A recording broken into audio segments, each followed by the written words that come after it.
Fala turminha, tudo bem com vocês? O assunto de hoje é termoquímica, então se inscreva no canal e deixe o seu like. Termoquímica é a parte da química que vai estudar a quantidade de calor ou energia envolvida em uma reação química. Então, na termoquímica, eu tenho dois tipos de reações. Eu tenho uma reação isotérmica. O que seria uma reação isotérmica? A reação iso significa saída, então eu estou liberando calor. Então aqui, ó, libera calor. E a outra reação é do tipo endotérmica. Endo, está entrando. Então eu vou absorver calor. Absorve calor. Então são esses dois tipos de reação. Eu tenho uma reação exotérmica, que libera calor, e uma reação endotérmica, que absorve calor.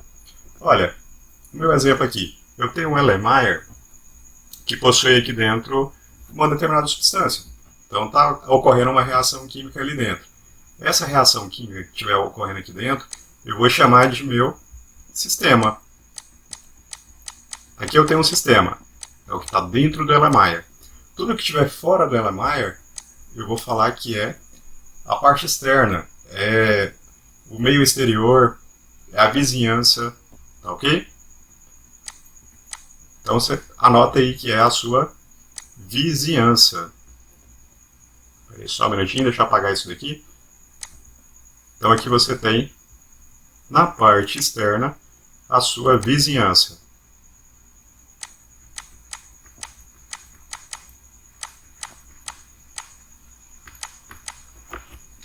Beleza, legal, né? Agora, se estiver ocorrendo uma reação isotérmica próxima de mim, eu vou ter uma sensação. Que sensação seria essa? Eu teria uma sensação de aquecimento. Basta você lembrar desse exemplo.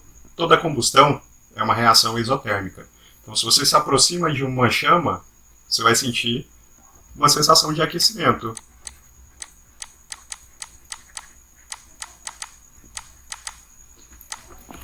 E se eu tiver em um meio endotérmico, por exemplo, se eu passar álcool na minha pele, eu vou ter a sensação de resfriamento. Por que eu tenho essa sensação de resfriamento? Porque o álcool vai absorver o calor da minha pele, entendeu? Então essa sensação agora é de resfriamento. Beleza.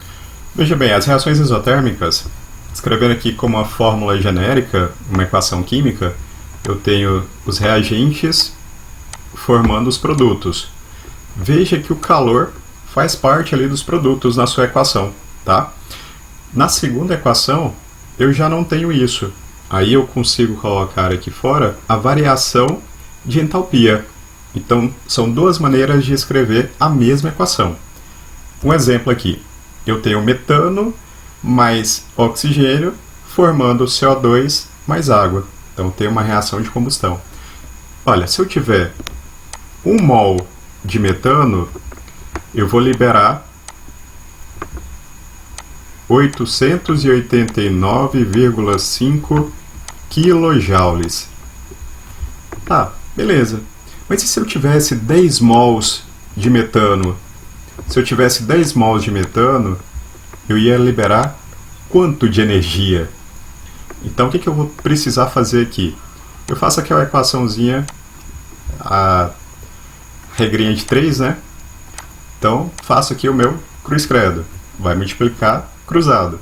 Então, quando eu vou multiplicar isso daqui, eu vou ter 10 vezes 889,5, que é igual a 8.895 kJ.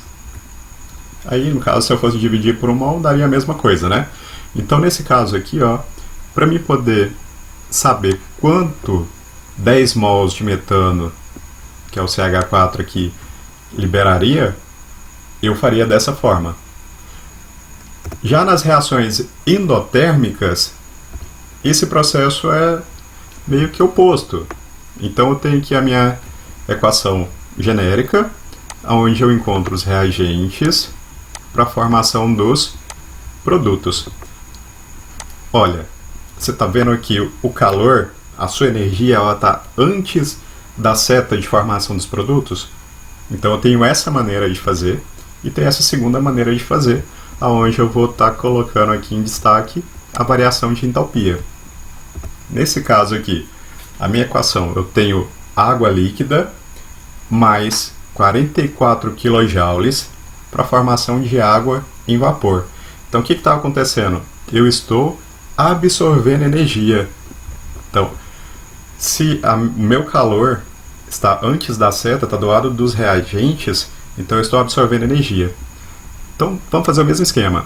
Se eu tenho 1 mol de água, ele vai liberar 44... Liberar não, desculpa. Ele vai absorver 44 kJ. Se eu tiver 5 mols de água líquida, se eu tiver 5 mols, quanto de energia eu preciso absorver para passar para o estado de vapor?